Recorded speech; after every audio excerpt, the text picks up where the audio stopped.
eagles, owls, osprey, and falcons, like my gerfalcon Akos.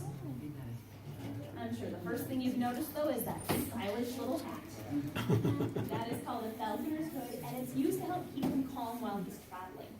Raptors are very visually oriented or very visually stimulated, so things moving around him when we're in that traffic plate that he can't see coming up behind him could cause him to startle and hurt himself. So he wears the hood just while traveling. You can still see shadows through it, but it cuts down on the stimulation. I'll be able to take that off here in a few seconds, and you can watch him eat a snack. He's pretty impressive.